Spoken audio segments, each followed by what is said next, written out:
Friends, will you pray with me?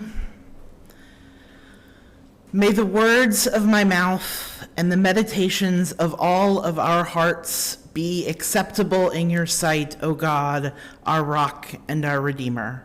Amen. There is a corner I pass sometimes which has a banner in the yard, a big banner, updated from time to time with opportunities for organizing and resistance. It showed up in January, it's been there since, upcoming rallies, websites, that sort of thing. It's faded as the summer has gone along, but it's still there, and it's big, it's attention-getting, like a marquee to keep the whole neighborhood informed. One sunny, windy afternoon this spring, I was stopped by the traffic light at that corner, and so I had a moment to watch two people, I assume it's their yard and their sign, retying this sign, newly remade on sturdy fabric instead of the poster board that April had completely done in, really making sure it was secure. And sitting kind of eavesdropping on their life, there was something about the way they were so gentle, so attentive and careful about the knots that reminded me of tying tomatoes to a stake carefully so as to support but not harm the main stem, to leave a little bit of room for growth. And it made me feel hopeful just for that moment that they and I and so many, many more of us were growing something that might make a difference. Then again, that could have just been where my mind was that day. My grandfather, who taught me a lot about gardening and tending to vegetables, and also a lot about discipleship and faith and tending to one's loved ones and community, was nearing the end of his life, which is probably, now that I think of it, why gardening has been on my mind all the time lately.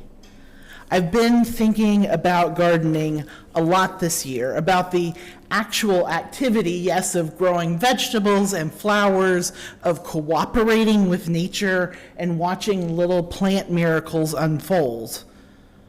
But I've also been thinking about gardening in a more figurative way, about tending to our world, about what it would be to approach more of life with the mindset of tending to a garden. Whether this could be a model for our discipleship, for our community care, for our organizing in this moment.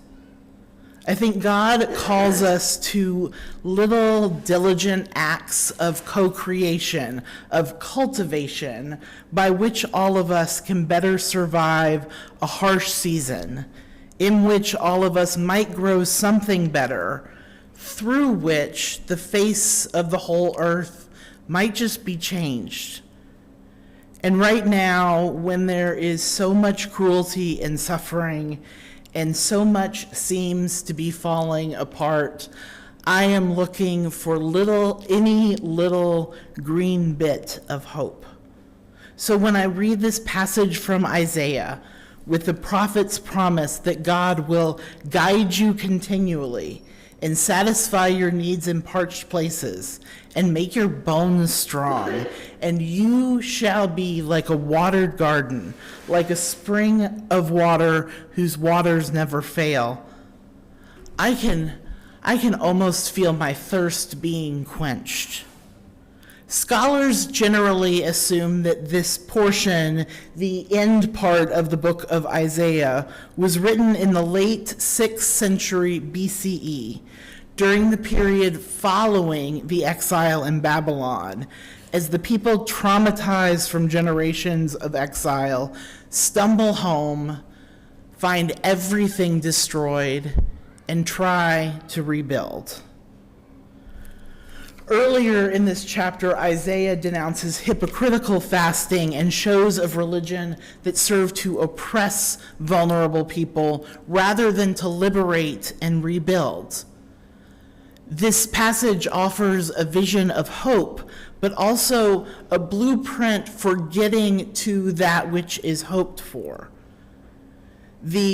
Interspersed with this bold vision are some rules, some guidelines, some advice.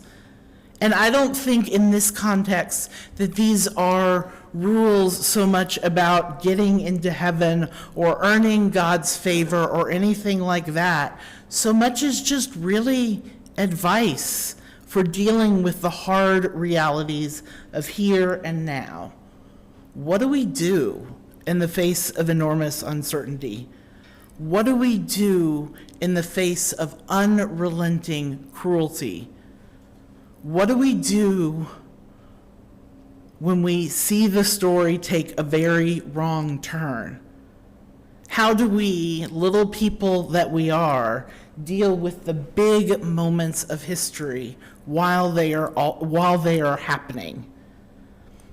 This passage from Isaiah is one of my favorite, and it's one that has really, in recent years, been routinely quoted when progressive Christians are talking about social justice. And so when I saw it was in the lectionary this week, months ago, I knew I would preach on it, but I wasn't prepared for what reading this would feel like this week, this very week, when I'm in this church in this neighborhood downtown with other cities' downtowns in my heart, wondering if our city is next. Isaiah gives such clear little advice, almost leaving the harshness of reality aside, and just starts simple. Remove the yoke from among you. Remove all that which gives some people power over others. Remove all logic of domination. The pointing of the finger, the speaking of evil. If you offer food to the hungry and satisfy the needs of the afflicted, then your ancient ruins shall be rebuilt. You shall raise up the foundations of many generations. You shall be called the repairer of the breach, the restorer of streets to live in. Again, this is beautiful, hopeful language, but I think it also refers, at least in part, to an infrastructure project, to material change, to brick by brick building what needs to be built. Then Isaiah spends some time particularly emphasizing the practice of Sabbath keeping, calling the people to refrain from trampling the Sabbath. If you honor it, not going your own ways or serving your own interests or pursuing your own affairs. And I think this is curious because the first part of the text sounds more like concrete caregiving, concrete help, concrete social justice. And then there's so much focus on Sabbath. Isn't that a little bit puritanical? Isn't that a little bit beside the point when we're in an emergency? The late pastor, biblical scholar, and theologian Walter Brueggemann wrote a book in 2017 called Sabbath as Resistance, where he draws on text from the Hebrew Bible, especially Exodus and the prophets, to really build a modern vision for what Christian Sabbath keeping could look like as a core part of discipleship, rather than, as he says, a series of thou shalt nots. Sabbath, in his mind, is a communal practice that restores right relationship between the Creator and the creation, that shows us the way things should be week in and week out. I want to share a somewhat lengthy quote from Brueggemann here. In our own contemporary context of the rat race of anxiety, the celebration of Sabbath is an act of both resistance and alternative. It is resistance because it is a visible insistence that our lives are not defined by the production and consumption of commodity goods. Such an act of resistance requires enormous intentionality and communal reinforcement among the barrage of seductive pressures from the insatiable insistences of the market, with its intrusion into every part of our life. But Sabbath is not only resistance, it is alternative. The alternative on offer is the awareness and practice of the claim that we are situated on the receiving end of the gifts of God. Thus, I have come to think that the fourth commandment on Sabbath is the most difficult and most urgent of the commandments in our society, because it summons us to intent and conduct that defies the most elemental requirements of a commodity-propelled society that specializes in control and entertainment, bread and circuses, along with anxiety and violence. And I think that this is what Isaiah is getting at. Not just Sabbath keeping because God says so, but reminding us that God says so for a reason.